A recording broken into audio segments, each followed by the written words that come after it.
All right, so picture this. It's a beautiful morning in Boston, March 18th, 1990. You decide, you know what, I'm going to head to the Isabella Stewart Gardner Museum.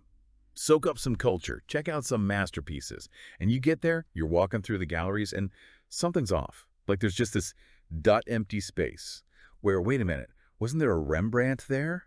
And over there, where that incredible Vermeer usually hangs, gone. Well, my friend, you've just walked into the middle of the biggest art heist in history. And the thing is, it wasn't some messy, break everything and grab whatever shiny kind of heist. This was, well, it was practically surgical how they pulled it off, over 3 decades later, and it still has people scratching their heads. It's crazy. Over $500 million worth of art. Yeah. Just gone, vanished. Poof. In what, like under 2 hours? It almost sounds made up. Yeah. But you mentioned something about how it went down. It all started with 2 guys dressed as cops, right? St. Patrick's Day weekend, so maybe everyone was just seeing double. Right. Except these guys weren't there to pour anyone a pint of Guinness, let's put it that way. They knew exactly what they were doing, knew just how to use the holiday and the, shall we say, relaxed atmosphere to their advantage. Hold on. So they didn't just, like, barge in, no smash doors, nothing like that. How do you even... They were smooth, I'll give them that. Told the guards they were responding to a disturbance. I mean, who's going to question 2 cops, right? Oh, man, the guts on those guys. But once they were in, 81 minutes. That's an eternity in heist time. What were they doing in there all that time? See, that's the thing that throws everyone. It wasn't a rush job. These guys, they moved like they had all the time in the world. They knew what they were after and how to get it. They even, get this, they cut some of the paintings right out of their frames. Left the frames just hanging there. They've what? They cut them out. Yeah. Why not just take the whole thing, frame and all? Seems like extra work for. And that's the detail that makes you wonder, don't you? It's like they wanted the art, the image itself, like they appreciated it in a weird way. And not just any old art. We're talking Rembrandt, The Storm on the Sea of Galilee. His only known seascape, gone. And Vermeer's The Concert, one of just, 34 Vermeers we even know about? This wasn't random. Talk about a twisted art gallery shopping spree.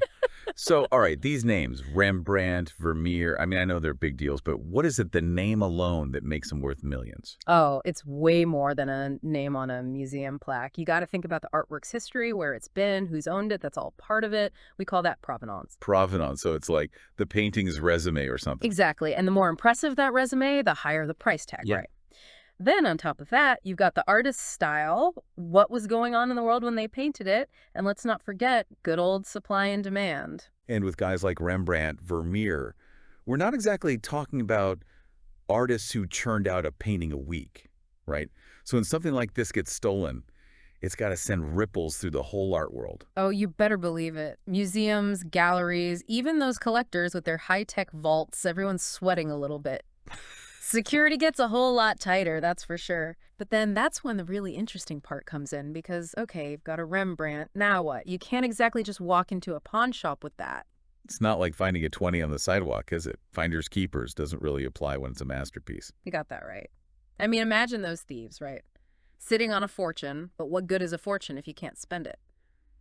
That's the catch with these high-profile art heists, isn't it? The stuff is practically too hot to handle. It'd be like having the Mona Lisa stashed in your basement.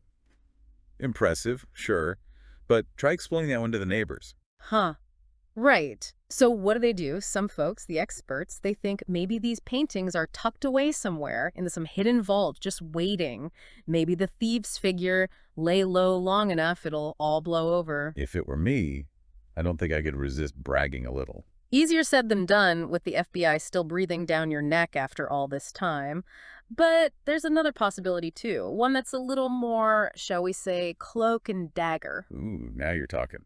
Okay, hit me with it. The art black market. Sounds like something straight out of a movie, doesn't it? But it's very real. Black market, huh? So we're talking like secret meetings and smoky back rooms, code words, the whole 9 yards. Pretty much. You've got your collectors, your art thieves, your middlemen all whispering in the shadows. It's a risky business for everyone involved, but for the right price. Well, let's just say art has a way of finding a new home, even if it's not exactly on the up and up. So even if those thieves couldn't get, what was it, $500 million for everything, there's still a way to make a pretty penny off stolen art. That's the sad truth. And the thing is, it's not just about the money, is it? Remember we were talking about provenance, about the history, the story that's woven into each piece. Yeah, you said it's like the painting's life story. Right. And when you steal a painting, You're not just stealing a valuable object, you're stealing a piece of history. You're robbing everyone of that shared experience. It's just wrong. Museums, galleries, they're like windows to the past, aren't they? And when someone smashes that window, well, we all lose something. And no amount of money exchanged in a backroom deal can ever replace that loss, can it? It's kind of hard to wrap my head around it all. I mean, those paintings are still out there somewhere, right? Just hiding. Somewhere. It's like a puzzle with a few pieces missing, isn't it? Keeps people guessing. And the guessing is half the fun. Okay, so what about all that, CSI stuff? Yeah. Fingerprints, DNA. Haven't we gotten better at cracking those kinds of cases, you'd think, with all the technology? You'd think so, wouldn't you? They've thrown everything at this case, you name it. Man-hours, money. There's even a $10 million reward out there? And still, nothing. It's like those paintings disappeared into thin air. It's like a magic trick, but a really expensive one.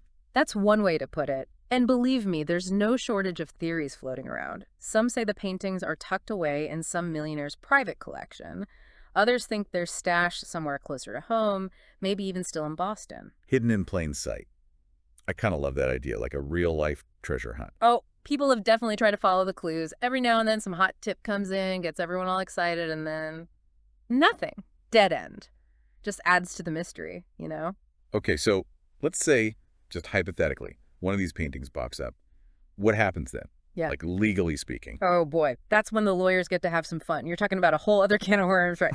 First off, got to make sure it's the real deal. No fakes allowed. And how do you even prove a painting's real after all this time? Oh, What if the forgers have gotten better, Yeah, exactly. It's a whole process. You got to get the experts in, analyze the heck out of it, and then you got to figure out who actually owns the darn thing. Which, let's be honest, if it's been doing the black market shuffle for decades, good luck with that paper trail. You said it. It'd be like untangling a giant ball of yarn after the cat's gotten to it. You're talking international art laws, tracking down shady dealers, maybe even flipping a few informants. Who knows? It'd be wild, though, wouldn't it? Stranger things have happened, I guess. But Yeah. let's say, for argument's sake, someone bought one of these paintings, totally legit, no idea it was stolen. Do they have to, give it back? Now, that's the million-dollar question, isn't it? Morally speaking, sure, give the painting back, right? But the law, well, it likes to take its sweet time, look at all the angles. There's laws to protect the original owner, even after all these years, but there's also, got to look at how that person came to own it in the first place. Was it a gift? Inheritance? Did they buy it from a sweet old lady who had no idea what she had? It'd be a whole thing. So it wouldn't just be about the art itself, but this whole fight over what's right, what's fair, Absolutely. It'd be a story for the ages, that's for sure. This whole case, it's a wild ride. You've got the theft itself, the mystery of where those paintings ended up, and the fact that someone, somewhere, knows what happened.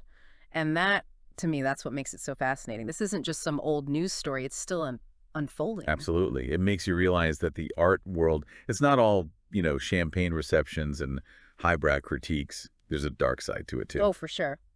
Makes you wonder, next time you're staring at a masterpiece, what kind of crazy journey it's been on, right? Makes you take a second look, doesn't it? Well, on that note, I think we'll have to leave it there. Big thanks to our expert for being an expert. This has been one for the books. Until next time, folks, keep those eyes peeled. You never know when a lost masterpiece might turn up. Always a pleasure. And hey, if you see a suspicious-looking Rembrandt hanging in your local coffee shop, give us a call, will ya?